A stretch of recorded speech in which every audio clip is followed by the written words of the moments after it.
Okay, and now we come for the King presentation. Dr. Tamer Elsherbiny, Associate Professors. My question are finished, Tamer? Yes. Okay. So come to our King, Thyroid King, as some of our colleagues name him. Associate Professor Tamer Elsherbiny, who will speak about Thyroid and Ramadan, the TAR 2021. Please go on, Tamer. Okay, can you see my presentation, Dr. Alia? Yes, sure. Okay, before going into the presentation, regarding hypothyroidism and fasting Ramadan, so there are no contraindications to fast during Ramadan. So we are not discussing who should fast and who should not fast. And also, there are no recommendations to modify the dose of levothyroxine during Ramadan. So it is actually about when to take the medications. To that, when we come out of Ramadan, we would come with euthyroid state. So my agenda today would present about the global burden of hypothyroidism. So how common is hypothyroidism and how common is hypothyroidism among Muslims? And then a very small hint about the proper timing to take levothyroxine, because this would reflect on our recommendations on the timing of taking levothyroxine during Ramadan. And how does fasting Ramadan affect the healthy thyroid? And how does fasting Ramadan affect patients with hypothyroidism on levothyroxine? And finally, I'm going to present a study that was done in our university, Alexandria University, and was accepted for publication about 2 or 3 months ago. So starting with global hypothyroid burden and hypothyroid among Muslims. So the current prevalence of hypothyroidism in Europe, it has been estimated to range from 4.7 to 4.9% of the general population, and most of them, 80 to 87%, were classified as subclinical hypothyroidism. While in the United States, it has been estimated to range from 4.6 and up to 9% of the general population, with more than 90% of these patients being classified as subclinical hypothyroidism. So if we try to give an idea about the global prevalence of hypothyroidism, so we can say that 9% of all general population around the world may have hypothyroidism. And if we classify those who have hypothyroidism into those who have overt and subclinical, most of hypothyroid patients would be classified as subclinical hypothyroidism, about 90%, and only 10 or 11% would have overt hypothyroidism. And luckily enough, those who have subclinical hypothyroidism, most of which 80% will have their TSH less than 10 microinternational unit per mil, while only 20% of patients with subclinical hypothyroidism will have their TSH higher than 10. About the current Muslim population, in 2017, it has been estimated that the current Muslim population worldwide is about 1.8 billion.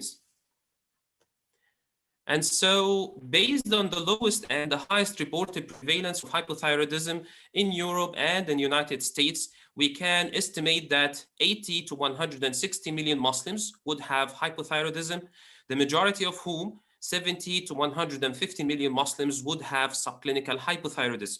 If we assume that all patients with overt hypothyroidism and at least 25% of subclinical hypothyroidism would be indicated to receive levothyroxine, we can estimate that up to 48 million Muslims, that forms about 3% of all million Muslim population around the world, may require levothyroxine therapy during Ramadan. The current recommended treatment for treatment of hypothyroidism, according to American Thyroid Association, would be levothyroxine. Why levothyroxine? Because it is effective. We have long-term experience. It has a favorable side effect. It has easy administration regimen. It has good intestinal absorption, long serum half-life, 7 days half-life, and a very low cost. And then about the proper timing. What is the perfect time to take levothyroxine, whether this is during fasting Ramadan or out of Ramadan? So it is only in 5 slides that I'm going to discuss this very important issue. So commonly used timings to take levothyroxine: before breakfast 30 minutes or before breakfast 60 minutes. And also it has been discussed that we may take it at bedtime. And also we have two study timings, bedtime 2 hours after the last meal, or bedtime 3 to 4 hours after the last meal. So I'm going to show you only two studies. So in the first study that included 90 participants, they compared bedtime 3 to 4 hours after the last meal versus taking levothyroxine before breakfast only 30 minutes before having breakfast. And this study had a crossover design. So for those who started levothyroxine at bedtime and then they switched it to before breakfast 30 minutes, they noticed that TSH goes up. While for patients who started levothyroxine at bedtime dosing and then started at morning and then they switch it to bedtime, 3 to 4 hours after the last meal, they have seen that the TSH goes down. And the difference was significant, and the difference TSH was about 1.25 micro-international unit per liters, which means that switching from a morning regimen 30 minutes before breakfast into a bedtime, but only after 3 to 4 hours after the last meal would actually make TSH go down.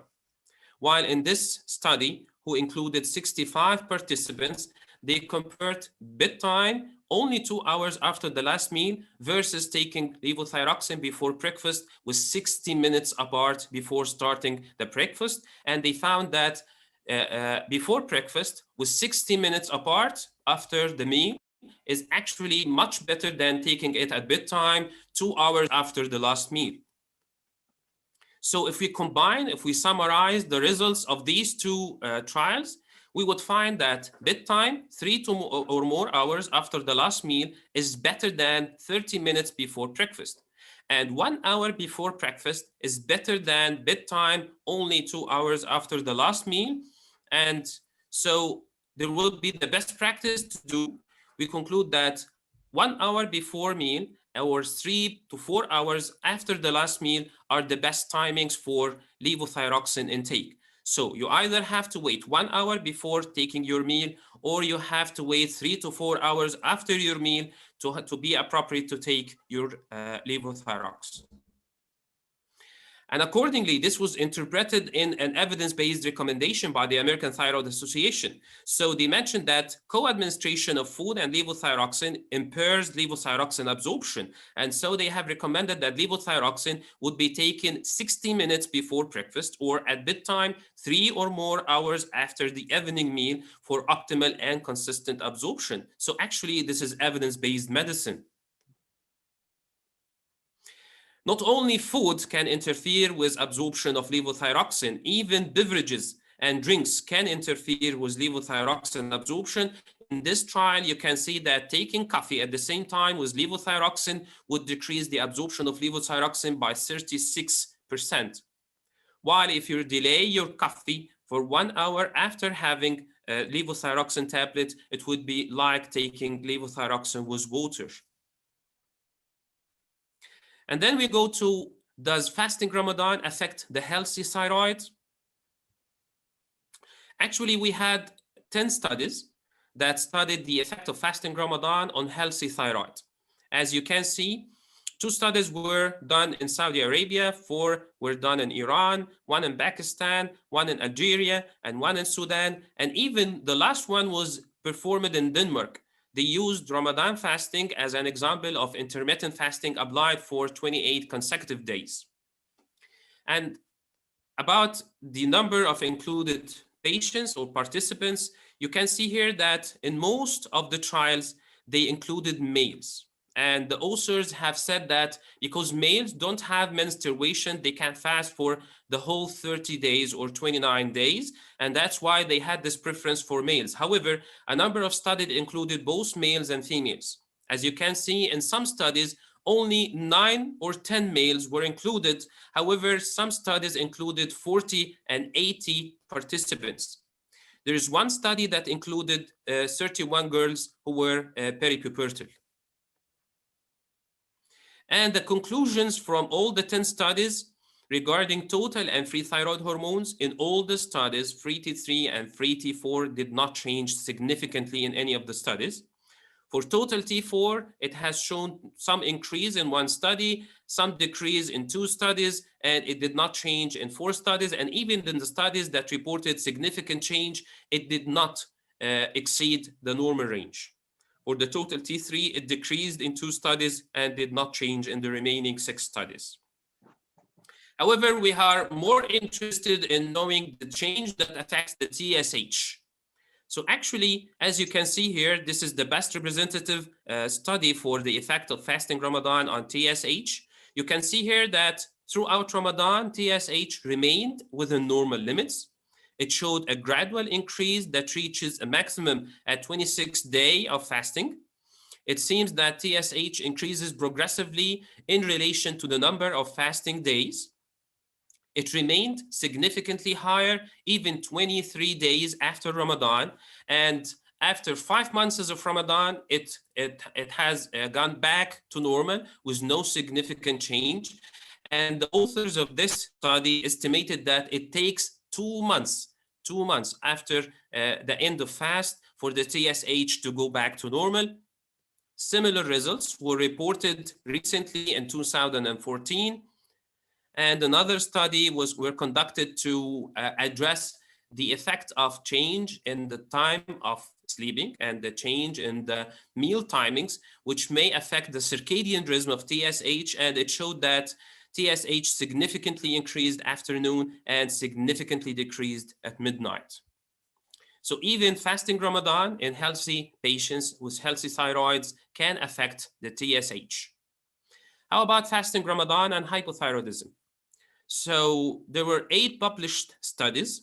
The earliest was done in India in 2012, 1 in Pakistan, 1 in Iran, 2 in Turkey, 1 in Iraq, 1 in Qatar, and 1 in United Arab Emirates. For the included numbers, the lowest included numbers were in the study by Iran, 36 patients. And we have up to 112 patients in the study by Al-Qaisi, which was published the last year. So they tested having levothyroxine in these different timings with food and drink at iftar meal, which is considered not recommended, with food and drink at suhoor time, similarly not recommended. They have tested 30 minutes before iftar, 30 minutes before suhoor, or at bedtime, 2 hours after iftar. Actually, all these timings does not comply with the recommendations of the American Thyroid Association. About the thyroid status at the time of inclusion, 4 studies included only euthyroid patients, while 3 studies included both euthyroid and hypothyroid patients. In 1 study, up to 44% of the included patients were hypothyroid. What happens to TSH in patients with hypothyroidism after fasting Ramadan? In the first trial, they reported that 60% showed more than 2 milli international unit per liter increase in TSH. In the second trial, there is a significant increase. In the third trial, there is doubling of TSH. In the fourth trial, there is a significant increase, and TSH after having Ramadan have showed a range that rose up to 21. In Al-Qaisi and colleagues, significant increase, and the range showing elevations of TSH up to 20. And again, in Dalal and colleagues, there was not significant change. However, the variation after Ramadan reached up to TSH of 19 milli international unit per liters, and 64% of their patients showed an increase in TSH. So if fasting in healthy individuals would raise the TSH, so it is expected as well to do so in patients with hypothyroidism. About fasting hypothyroid patients coming out of Ramadan with a worsened state or a state of hypothyroidism after fasting or due to fasting. In 1, 2, and 3 studies, they have reported the occurrence of hypothyroidism after Ramadan in spite of euthyroidism before Ramadan. In Sheikh et al. Study, they have reported 44% having TSH higher than normal, and in Qaisi, about 1/3 had abnormal TSH. About adherence, do patients with hypothyroidism adhere to their treatment and adhere to the regimens during Ramadan? In one study, they have shown that 75% of their patients were non-adherent, while in the other study, they showed the opposite. Up to 75% were adherent to instructions of taking levothyroxine, and about 2/3 adherent to drug levothyroxine interval. And one recent study showed that 70% or 65% were adherent to their regimens. About the preference, 3 studies or 4 studies have left the choice of choosing the regimen or the timing of levothyroxine to their patients. So in the first one, 95% were convenient with the levothyroxine timing. In the second trial, 40% chose before suhoor, 40% chose before iftar, and 20% chose after iftar. In the third trial, 10% preferred at iftar and 90% preferred at suhoor. And in the last study, late evening timing was preferred by 30%, and before suhoor was preferred in 70%. About our experience, the first results of the trial that were conducted in Alexandria University were presented in the ACE, Diabetes and Ramadan International Alliance Conference. This was early in January 2020, before COVID-19 pandemic. The aim of the study was to evaluate preference, adherence, maintenance or attainment of euthyroidism using 3 different regimens of levothyroxine in hypothyroid fasting individuals during Ramadan. So for the regimen 1, the patients were instructed to take levothyroxine at sunset with water, and then to take 1 hour after taking levothyroxine without food, without beverages. The patients were encouraged to pray and maybe read Quran during this hour. And then after completing this hour, they should take their breakfast. For the second regimen, they have to have iftar at sunset. And then after having iftar and dessert, they are going to empty their stomach for 3 to 4 hours, and then to take levothyroxine, and then to wait for 60 minutes or 1 hour before resuming food or beverages or having their suhoor. While the third regimen was very suitable for those who regularly skip suhoor. So a small subset of patients during Ramadan actually skip suhoor. And so for these patients, they would have their breakfast at the usual time, and they will have any dessert, food, or beverages. And then by midnight, they are going to stop taking any food and beverages, and they have to have at least 3 to 4 hours before having their tablet just before Fajr prayers. And people were allowed to choose the regimen, and they were also allowed to mix the regimens. So if they chose to take regimen 1 and regimen 2 in some days, this would be called regimen 4. And if they mix other combinations, these would be the keys. The inclusion included patients during 2019 and 2018.